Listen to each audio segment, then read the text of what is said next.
हाय, good afternoon. सास बहू और सेंसेक्स के आज के इस एपिसोड में आप सबका स्वागत है। आज हम लोग की मदद करेंगे निर्मल बंग से विकास सालुंखे। विकास आपको आपकी स्क्रीन पे नजर आने थे, शायद आ नहीं पा रहे हैं, कुछ तकनीकी दिक्कत आ रही है। फोन लाइन पे जुड़े हैं। विकास, क्या गड़बड़ है? हमारे एंड पे गड़बड़ है, आपके एंड पे? नहीं, ये मेरे एंड पे गड़बड़ है थोड़ा। वो स्काइप पे कुछ इश्यू आ रहा था, तो जस्ट वो सॉल्व हो रहा है। 1-2 मिनट लगेंगे। हमने तो बिल पूरा भरा था अपना। विकास से आगे बातचीत करेंगे। आप लोग की स्क्रीन पे आज के वो पहले तो सबसे पहले toll free number, WhatsApp number और ट्विटर आईडी प्लीज दिखाइए। आप लोग रीच आउट करिएगा। इस हफ्ते का तो ये लास्ट एपिसोड है, क्योंकि कल फ्राइडे है और कल तो खैर वो वीकेंड स्पेशल होगा। तो जब मंडे को सास बहू सेंसेक्स रिज्यूम करेंगे, तब कोशिश करूंगा आप लोग की ज्यादा से ज्यादा क्वेरीज पिछले अगले हफ्ते हम लोग इंक्लूड करें। लेकिन मार्केट्स एक्सपायरी के दिन बढ़िया मूव कर रहे हैं। इंट्राडे चार्ट स्क्रीन पे उठाइएगा। थोड़ा लग रहा था फर्स्ट पड़ रहा है, हमने वापस पिछले 2 दिन की हाईलाइट वही है। Dips are getting bought into, है ना, हर डिप पे खरीदारी। और आज भी इंट्राडे में ही जो डिप आई थी वो भी ड्यूली खरीदी गई और आधे % के उछाल के साथ वापस हम इस समय अब कामकाज करते हुए नजर आएंगे। 17,700 के लेवल्स के आसपास हम लोग बातचीत कर रहे थे जब खुले थे कि उस लेवल्स के आसपास फ्लर्ट कर रहा है इंडियन मार्केट। थोड़ा सा ठंडे थे, अब हम 17,700 के आसपास ही इस समय भी कामकाज करते हुए आधा ट्रेडिंग सेशन आज एक्सपायरी के दिन का कल्मिनेट होता हुआ। तो मोटा मोटी हमने उस सुबह के गेन्स इंटैक्ट रखे हुए हैं। निफ्टी बैंक वो पॉकेट ऑफ स्ट्रेंथ, वो चर्चा हुई लगातार। कल भी निफ्टी बैंक आपको याद होगा आउट परफॉर्म कर रहा था। लार्जली का एसबीआई को छोड़ के सारे कॉन्स्टिट्यूएंट्स मदद कर रहे थे। और आज भी निफ्टी बैंक वो पॉकेट का आउट परफॉर्मेंस कंटिन्यूड। और आज सारे के सारे 12 के 12 निफ्टी बैंक के कॉन्स्टिट्यूएंट्स इन ग्रीन, इंक्लूडिंग कल का वो लेगार्ड एसबीआई भी अच्छा मूव, अच्छा मोमेंटम दिखाता हुआ। निफ्टी बैंक 1% ऊपर, 360 अंकों की मजबूती, 39,400 की ट्रेजेक्टरी में इस समय निफ्टी बैंक में कामकाज होता हुआ। ब्रेथ सुबह से पॉजिटिव है और अभी भी लार्जली बुरी नहीं है। 3:1 के आसपास मोटा मोटी रेशियो बैठ जाता है। एक गिर रहा है, 3 स्टॉक्स मजबूती के साथ। नॉट प्रिसाइसली 3 स्टॉक, इसलिए कह रहा हूं 70% मार्केट अभी भी इन ग्रीन आपको मजबूती के साथ ट्रेड करता हुआ नजर आएगा। तो बढ़िया ब्रेथ, निफ्टी बैंक का आउट परफॉर्मेंस, ब्रॉडर मार्केट्स बेहतर फेयर करते हुए, बुरा नहीं है एक्सपायरी का सेशन। लेकिन विकास, एक्सपायरी के दिन ठीक है, पिछले कुछ दिनों के मूव हमने सीबीसी आवाज पे बढ़िया तरीके से एंजॉय करे। कुछ एक्सपायरी रिलेटेड निफ्टी बैंक का ट्रेड ले रहे हो क्या आप लोग? वो कहते हैं ना, वो हीरो जीरो टाइप को एग्रेशन निफ्टी बैंक निफ्टी को लेकर, ऐसा कोई ट्रेड बन रहा है, दिख रहा है क्या? मन कर रहा है ऐसा एग्रेशन दिखाने का? नहीं, देखो, मुझे लग रहा है कि एक बार ऊपर में रेजिस्टेंस फेस करने मिलेगा इंडेक्स में। 17,750 मुझे लगता है कि एक रेजिस्टेंस देखने मिल सकता है। लास्ट वीक 2 दिन में जो फॉल देखने मिला था, उसके बाद वापस एक रीबाउंस देखने मिल रहा था। तो मुझे लगता है वो जो बाउंस है ऊपर में 17,750 ये रेंज में आके अटक सकता है। वहां से वापस निफ्टी के एक वॉच करना है कि एक्सपायरी में अगर उसके ऊपर बंद होता है तो हम लोग नेक्स्ट सीरीज के लिए पॉजिटिव के लिए देख, पर और वापस वहां से रिट्रेस हो सकता है टूवर्ड 17,400 और 17,070 साइड। तो मतलब ऊपर की साइड में मुझे थोड़ा सा यहाँ पर लगता है कि रेजिस्टेंस फेस होते हुए देखने मिलेगा। तो आप कह रहे हो इन लेवल से थोड़े से ठंडे पड़ते हुए शायद भारतीय बाजार नजर आए और रिट्रेस होना 17,400, मतलब पिछले लोज जो अभी हमने हाल फिलहाल परसों नरसों देखे थे वो रिटेस्ट करेंगे हम। वो रिटेस्ट मुझे लग रहा है कि वापस उस लेवल पे आते हुए देखने मिल सकते हैं मार्केट। अरे ऐसा क्यों लग रहा है? देखो, जिस हिसाब से लास्ट में हमने जो 13th की जो रिट्रेसमेंट लेवल चेक कर रहे थे, तो जो करेक्शन जोन है, तो मुझे लगता है सितंबर सीरीज है, यहाँ पे मुझे लगता है थोड़ा बहुत वापस बिल्ड होते हुए देखने मिल सकता है मार्केट में। फर्स्ट हाफ में मुझे लगता है कि वापस मार्केट एक रिट्रेसमेंट जोन में आ जाएगा नीचे की तरफ में। तो वहां पे थोड़ा सा एक लार्ज कैप और मिड कैप में थोड़ा सा प्रेशर बिल्ड होते देखने मिलेगा। मे भी थोड़ा बहुत प्रॉफिट बुकिंग देखने मिलेगा। जिस हिसाब से 2 दिन पहले हमने देखा था, जिस हिसाब से प्रेशर आया था, तो थोड़ा सा कूल अप हुआ, लेकिन ऊपर की साइड में वापस एक नई रेजिस्टेंस लेवल यहाँ देखने मिल गए। अगर आज एक्सपायरी 17,750 के ऊपर बंद होता है, तो ही हम कह सकते हैं कि वापस निफ्टी 18,000 को रीच करने जा सकती है। बट अगर उसके नीचे अगर एक्सपायरी हो रही है, तो मुझे लगता है थोड़ा सा व्यू वापस कॉशियस होगा। तो फर्स्ट जो डाउन साइड की लेवल है वो 17,400 के आसपास आते हुए देखने मिल सकती है। और उसके नीचे अगर ऊपर नेक्स्ट वीक में, तो फिर जो है सितंबर मंथ का, वो मुझे लगता है थोड़ा सा वहां पे प्रेशर बिल्ड होते हुए देखने को मिल सकता है। ठीक है, ठीक है, वॉलेटिलिटी कंटिन्यू रहेगी, थोड़ा सा वापस पस्त पड़ने का डर सामने। ये आज एक्सपायरी, ये जो रिट्रेस होने की बात, ये आज ही एंटिसिपेट कर रहे हो क्या आप? ये सेकेंड हाफ में एक्सपायरी के दिन थोड़े पड़ने की तैयारी हो रही है कि ऐसा नहीं है? तो वही लग रहा है, क्योंकि मॉर्निंग से हमने नोटिस किया है कि मार्केट एक दायरे में ट्रेड करते हुए देखने को मिल रहा है, जहाँ पे ऊपर में 700 के आसपास जा रहा है। मॉर्निंग से हमने नोटिस किया है कि उसी रेंज पे आसपास जाके रुक रहा है। तो मुझे लगता है सेकेंड हाफ में वापस अगर वो नीचे की तरफ फिसल रहा है तो फिर वहां पे मुझे लगता है कि ट्राई कर रहा है ऊपर में, बट मुझे लगता है थोड़ा वापस एक प्रेशर बिल्ड होते देखने मिलेगा सेकेंड हाफ में। अगर बाई चांस अगर वो ऊपर होता है तो हम एक्सपेक्ट कर सकते हैं, बट मुझे जिस हिसाब से मॉर्निंग से मैंने वॉच कर रहा हूँ तो ऊपर में नहीं सस्टेन हो रहा है। उसी लेवल पे मार्केट टिका हुआ है, 700 के आसपास उसी लेवल पे टिका हुआ है। तो जो प्रेशर है ऊपर की लेवल में वो अभी भी बना रहा है। अभी लास्ट के 1 घंटे में देखना है कि मार्केट यहाँ से 50 कर लेता है ब्रेकआउट, तो हम लोग सोच सकते हैं कि मार्केट का जो ट्रेंड है यहाँ से वापस ऊपर की तरफ रिवर्सल हो रहा है। अगर नहीं वापस यहाँ के नीचे बंद हो रहा है, अगर मे भी अभी अफेक्ट रहा है 700 के आसपास भी बंद हो रहा है, तो मुझे लगता है वापस मार्केट में प्रेशर बिल्ड होते हुए देखने मिलेगा नेक्स्ट वीक के लिए। ठीक बात है। तो ये रही विकास की आज के मार्केट्स पर बढ़िया सा व्यू। और आज सवाल जवाब के सिलसिले की शुरुआत कर दी जाए। आज हम जाने वाले हैं धारवाड़, हरिद्वार और पालघर। शुरुआत कर रहा हूं धारवाड़ के साथ, और गौरी जी आपको आपकी स्क्रीन पे नजर आएंगी। गौरी मैम, धारवाड़ तो कर्नाटका ना, और धारवाड़ तो वो गौरी मैम पेड़े के लिए बड़ा फेमस है ना? हाँ सर, बहुत फेमस है। ऐसी क्या खासियत वहां के पेड़े की? तो सिर्फ मिल्क से बनता है ना सर, तो पहले से यहाँ का वो फेमस है, वर्ल्ड फेमस है। वर्ल्ड फेमस है, हाँ। आगरे का पेठा और धारवाड़ का पेड़ा। गौरी मैम, आप क्या करते हो, कब से शेयर बाजार से जुड़े हो मैम? सर मैं वैसे 2011 में ज्वाइन हुई थी शेयर मार्केट। हाँ। वो बीच में कुछ पर्सनल रीजन से मैंने छोड़ दिया था, मैंने जॉब करना शुरू किया तब।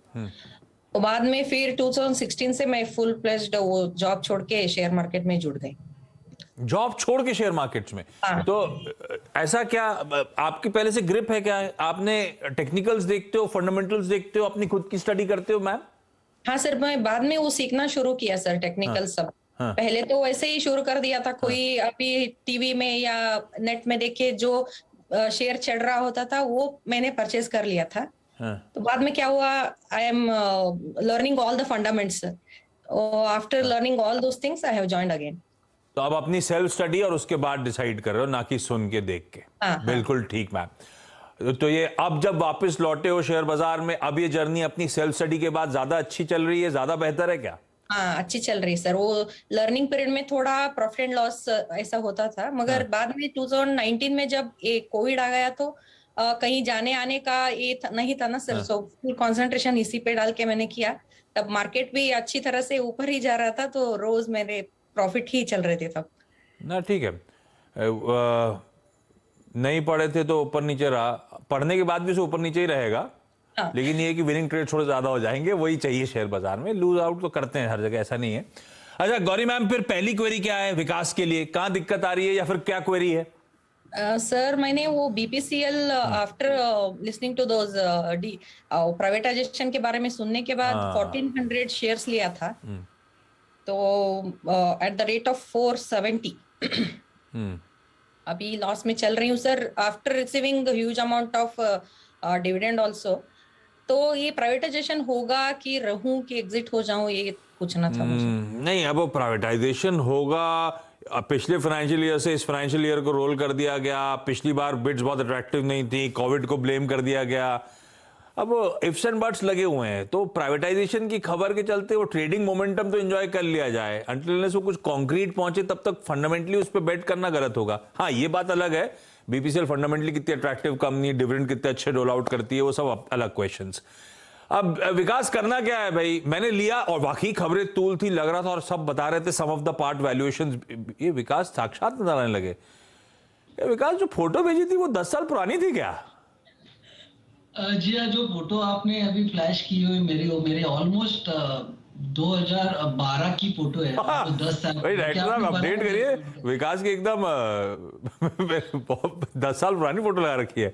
असल विकास आपकी आपको स्क्रीन पे नजर आए, असल वो भी थे लेकिन 10 साल पुराने थे। विकास ये भाई बीपीसीएल लिया है और वो प्राइवेटाइजेशन की बस बहुत स्ट्रांग थी और वाकई बीपीसीएल गजब की company, valuation sum of the part बहुत अट्रैक्टिव लग रहे थे, बिकी नहीं और सब फिजल आउट हो गया वो मोमेंटम। क्या करूं अब मैं स्टॉक में? एक स्पेसिफिक ऑब्जेक्टिव के लिहाज से उठाया था, वो ऑब्जेक्टिव तो अब सामने नजर नहीं आ रहा। स्टॉक अभी भी अट्रैक्टिव है, क्या मैं लॉसेस की भरपाई करके निकल सकता हूं इस स्टॉक से? मैं प्रॉफिट्स में आ सकता हूं या नहीं आ सकता? देखो ओवरऑल बीपीसीएल के अगर ट्रेंड देखो तो आपको अगर चार्ट पे मैं बोलूँ तो मुझे वीकली में अभी भी ये लग रहा है कि एक ओवरसोल्ड जोन में वो ट्रेड करते हुए देखने मिल रहा है। बट ओवरऑल अभी भी चार्ट स्ट्रक्चर इसका इतना नेगेटिव नहीं हुआ है। एक रेंज में मुझे लग रहा है कि यहाँ पे ये साइड वाइज चल सकता है यहाँ पे नीचे में, बट नीचे ऊपर की तरफ अगर इसकी बात करूँ तो 400 370 जो ऊपर की रेंज है वहां पे उसमें एक रेजिस्टेंस फेस होते देखने मिल रहा है। इनका अगर व्यू थोड़ा लॉन्गर टर्म है तो थोड़ा बहुत यहाँ पे कर सकते हैं, बट इसमें न्यूज फ्लो के हिसाब से वो स्टॉक ऊपर नीचे होते हुए देखने मिलता है। बट डाउन साइड मुझे थोड़ा लिमिटेड लगता है। नीचे में मैंने नोटिस किया है 270-300 के आसपास जैसे ही आता है वहां पे सपोर्ट देखने मिलता है। ऊपर में 400 के रेंज में जाता है, वहां पे सपोर्ट है। तो थोड़ा बहुत यहाँ पे एवरेजिंग करके अगर ट्रेडिंग करके अगर एवरेज कॉस्ट नीचे लाके वहां से अगर ट्रेड करो तो मुझे लगता है थोड़ा बहुत ऊपर की रेंज का जो उनका एवरेज है वो नीचे हो सकता है और उस रेंज में वापस इसमें एग्जिट करने की राय रहेगी। जब तक पूरा इसका क्लियर नहीं होता है पिक्चर तब तक एक दायरे में ट्रेड करते हुए देखने मिलेगा। बट टेक्निकली मुझे लगता है कि ओवर सोल्ड जोन में ट्रेड कर रहा है। यहाँ से डाउन साइड लिमिटेड लगता है, अगर ज्यादा से ज्यादा 300 270 ये रेंज इस काउंटर में आते हुए देखने मिल सकती है। बट अगर ऊपर में वापस 342 के ऊपर निकलता है 370 और 400 की रेंज है इस काउंटर में देखने मिल सकती है। तो यहाँ पे चाहे तो एवरेज कर सकते हैं थोड़ा बहुत और आपका जो एवरेज कॉस्ट है वो नीचे लाके ऊपर की तरफ वापस उसमें एग्जिट करने की राय रहेगी। जैसे आपके एवरेज कॉस्ट के आसपास आता है तो वहां पे एग्जिट करने की राय रहेगी। तो लाइक्लीहुड है कि आपकी औसत कॉस्ट जो है उसके पास ही स्टॉक जाता हुआ नजर आए। ठीक है, ये हो गया आपका। गौरी मैम अगली क्वेरी के लिए लौटता हूं, समय रहा तो हरिद्वार जा रहा हूं और मनीषा जी स्क्रीन पर। मनीषा मैम, आप वीरू को जानते हो हरिद्वार में? हाँ जानती हूँ, मैं उनसे एक आध बार यहाँ मिली भी हूँ ऑफ कोर्स। अरे सही में? Not be remembering that. वो बीएचईएल कैंपस में पाए जाते हैं, सुना जब हरिद्वार जाते हैं। नहीं, हम भी बीएचईएल कैंपस में ही पाए जाते हैं। अरे वाह। और वो वॉक करने जाते हैं तो वो क्रिकेट फील्ड के ग्राउंड की फोटो डालते हैं। आप भी सुबह वॉक करने जाते हो क्या वहां? हाँ हाँ बिल्कुल जाते थे। आप आइए कभी तो आपको पता चलेगा। It's very beautiful campus. Veeru जो बताते हैं वो ठीक कहते हैं। अच्छा, वीरू सुन रहे होंगे बैठे बैठे, आपको आंखें भराएंगी उनकी। अच्छा मनीषा मैम, आप कब से शेयर बाजार से जुड़े हो, कैसे आना हुआ? 2011 में आई एंटर्ड। तो आप और गौरी जी साथ में जुड़े आए? जी नहीं, गौरी जी पिछली जो थी उन्होंने भी बताया 2011 में शुरू करा उन्होंने। कैसे फिर क्या आप करते क्या हो मैम, क्यों आए शेयर बाजार में? इंटरेस्ट पहले से था, घर पे कोई करता था? हाँ नहीं, आई एम हाउस वाइफ, लेकिन बहुत जैसे बहुत पुराने जमाने से लोग करते थे ना, वो आईपीओ आया कुछ एसबीआई का 10 रुपए का शेयर आ रहा है तो ले लिया करके, ऐसा कुछ थोड़ा बहुत घर में होता था। हाँ। लेकिन मैंने फॉर्मली एंट्री 2011 में ही लिया। और फिर 2011 मतलब ऑलमोस्ट क्या मोर देन अ डिकेड हो गया आपको शेयर बाजार में। मैम ये जर्नी कैसी रही? अच्छी रही है। शुरू में तो लर्निंग होता है, but over the years it's been good. तो कभी कभी जाके वीरू के घंटी बजा के पूछ लेने का था। नहीं, वीरू के घर का एड्रेस नहीं मालूम है। डायरेक्टर साहब वीरू को जोड़िए भाई। अच्छा मैम, पहली क्वेरी क्या है? पहली क्वेरी एंजल वन के शेयर्स है मेरे पास और मेरा परचेज है 1610। ये क्यों लिया था? ये मोमेंटम में था उस समय, मोमेंटम चेज करने का मन था या फंडामेंटल्स पढ़े थे आपने? नहीं, उस समय मोमेंटम में ही लिया था। I wanted to buy the stock when IPO had come. उस समय मिस कर गई, लेकिन वो फिर लगातार चलता गया तो मुझे थोड़ा इंटरेस्टिंग लगा। तो मुझे लगता है कि शायद वो एंट्री उसमें रॉन्ग हुई, मैंने गलत समय पे उसमें एंट्री ली मैंने।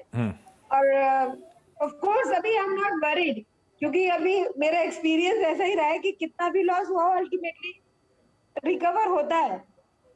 You have to have patience. तो अभी इसमें क्या करना है? बात ठीक है, अच्छी फंडामेंटल वाली कंपनी हो, गलत एंट्री भी हो जाए, फंडामेंटल अच्छे हो तो इवेंचुअली लॉस में निकालने की जरूरत नहीं पड़ती, वो प्रॉफिटेबल ट्रेड बन ही जाता है समय दिया हो तो। पर फंडामेंटली कैसी है या चार्ट्स पे सेटअप कैसा है, क्या मुझे 1600 प्लस के लेवल्स देखने को मिलेंगे? निर्मल बंग के एंजल वन पे व्यूज क्या ये जान लेते हैं। विकास क्या व्यूज है भाई? देखो मैं तो चार्ट देख के मुझे, हाँ मैं चार्ट की बात कर रहा हूँ।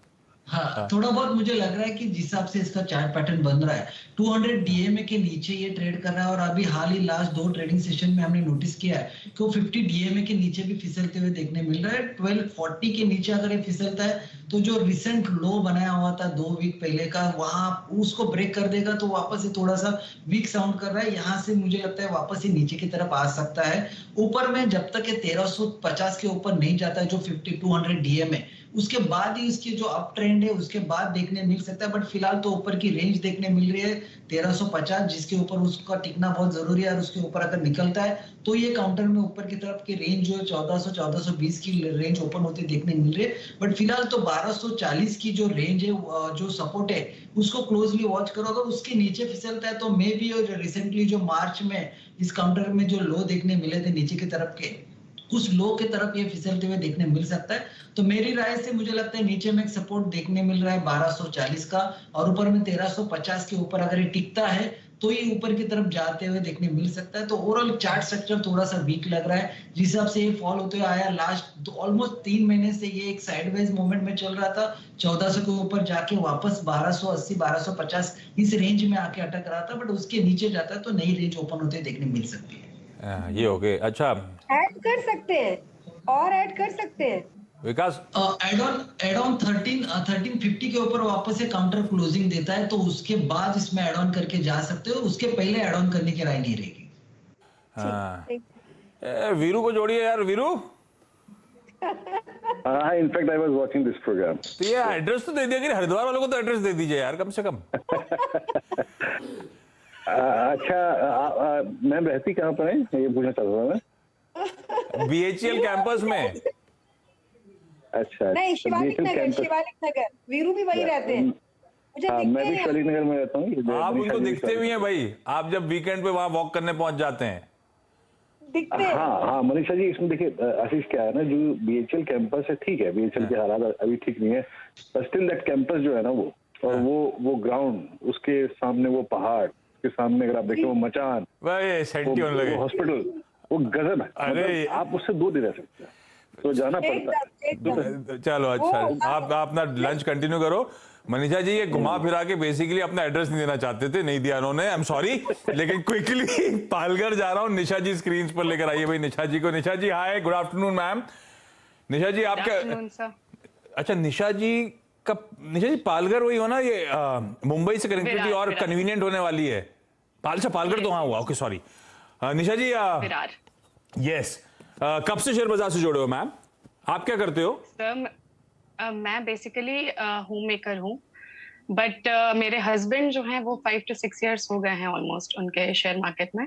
तो मैं अभी 1 साल तकरीबन अब हो रहा है, तो मैं ऑलमोस्ट 1 year से शेयर मार्केट में हूँ इन्वेस्टमेंट के पर्पस के लिए। हस्बैंड अलग कर रहे हैं, अब आप अलग कर रहे हो, ऐसा है कि दोनों साथ में कर रहे हो? नो सर, उनका अलग इन्वेस्टमेंट है एंड माइन अलग। ये सही है। अब फिर आप एक्चुअली मेरे कुछ सेविंग्स थे, so he suggested me why to put in that in bank, so you should put that in. बिल्कुल ठीक है। तो अब स्टॉक कैसे डिसाइड कर रहे हो? वो डिसाइड करके दे रहे हैं, आप अपना खुद का कुछ चूज करना शुरू कर चुके हो? नहीं सर, मैं एक्चुअली स्टडी भी कर रही हूँ अभी फिलहाल तो मार्केट को, एंड देन पहले मैं उनसे डिस्कस भी करती हूँ अबाउट ऑल माय स्टॉक्स, फिर मैं जो भी इन्वेस्ट करती हूँ, फिर मैं अभी तो फिलहाल 1-2 खुद से ही कर रही हूँ। लेट्स सी मैं अगर अच्छा कर लेती हूँ तो। फिलहाल मेरा पहला क्वेश्चन है नेल्को से रिलेटेड सर। NELCO वाला नेल्को, ओके, लिया हुआ है ऑलरेडी? या सर 65 शेयर मैंने लिया है एट द रेट 697। अरे मुझे ये पूछना है कि ये होल्ड करूं मैं या एग्जिट हो जाऊं? अभी लिया तो क्यों था? फिलहाल मैं लॉन्ग टर्म के लिए लिया था या लिया ही इसीलिए था कि ट्रेडिंग करूंगी, जब मुनाफा अच्छा होगा निकल जाऊंगी, ऐसी लॉजिक से ही घुसे थे हम? नो सर, ट्रेडिंग के पर्पस के लिए नहीं, मैं सिर्फ ये सोच रही हूँ इन्वेस्टमेंट के पर्पस के लिए फिलहाल तो। अभी कितना टाइम हो गया लिए हुए? 9 months ऑलमोस्ट। विकास, इन्वेस्टमेंट के लिए नलको कैसा है? और मेरी बाइंग से 80-90 रुपए ऊपर है, क्या करना चाहिए? देखो, जब उन्होंने लिया तभी भी एक डाउन ट्रेंड जैसे स्टार्ट हुआ था इसमें, तभी उन्होंने इंटर किया है, एक राइट टाइम पे उनका इन्वेस्टमेंट हो चुका है। देखो यहाँ पे अगर वीकली चार्ट पे देखूं तो डाउनवर्ड ट्रेंड लाइन जो है उसका ब्रेकआउट इस काउंटर में लास्ट वीक में देखने मिला था, और ये वीक में भी ऑलमोस्ट अगर आप देखोगे तो 8% के आसपास की जो एक रैली ये वीक में हमने यहाँ पे इस काउंटर में देखने मिली। तो मुझे स्ट्रॉन्ग लग रहा है वापस जो पुराने उसके हाई थे 900 के आसपास के, उस हाई तक ये काउंटर वापस जाते हुए देखने मिलेगा। तो मेरे ख्याल से इसको होल्ड कीजिए। नीचे में 830 यहाँ 730 के आसपास एक सपोर्ट देखने मिल रहा है, तो एक ट्रिलिंग स्टॉप लॉस अगर उनको लगाना है तो ट्रिलिंग स्टॉप लॉस लगा के चले। ऊपर में एक इमीडिएट रेजिस्टेंस इसमें देखने मिल रहा है 800 का, जैसे ही वो ब्रेक होगा तो वो ये 900 के आसपास जा सकता है। तो जो आपका स्टॉप लॉस है वो रिवाइज करके 760 के आसपास रख सकते हो। ओवरऑल चार्ट स्ट्रक्चर पॉजिटिव है, होल्ड करके लेके जाइए। लास्ट 2 वीक में इसमें वॉल्यूम ब्रेकआउट भी देखने मिल रहा है, तो जिस हिसाब से वॉल्यूम ब्रेकआउट और प्राइस ब्रेकआउट दोनों एक साथ दिख रहे हैं तो इसमें बाइंग मोमेंट बन चुकी है काउंटर में। मोमेंटम जो है पॉजिटिव साइड है, तो होल्ड कीजिए। 900 के टारगेट यहाँ पे मुझे लगता है आते हुए देखने मिल सकते हैं 1 से 2 वीक में। चलिए गौरी जी, मनीषा जी, निशा जी, थैंक यू सो मच जुड़ने के लिए। आप लोगों की कुछ क्वेरीज रह गई हैं, मैं अपनी टीम से रिक्वेस्ट करूंगा आप लोगों से वापस टच में रहें और किसी और दिन आप लोगों को वापस इंक्लूड करेंगे।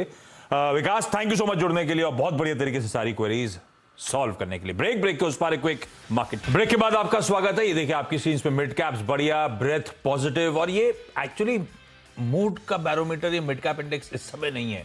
कई सारे इंडिविजुअल स्टॉक्स, इवन वायदा बाजार में मिड कैप स्टॉक्स तगड़ा मूव डिलीवर करते हुए, stock specific action bottom markets में वाकई बहुत तगड़ा है। ऐसे में मिड कैप यूनिवर्स में चल क्या रहा है, कौन से स्टॉक्स एक्सपर्ट्स के रडार पे हैं, वो पूरा डिटेल्ड कवरेज ब्रेक के उस पार मिड कैप मंत्र में देखिए।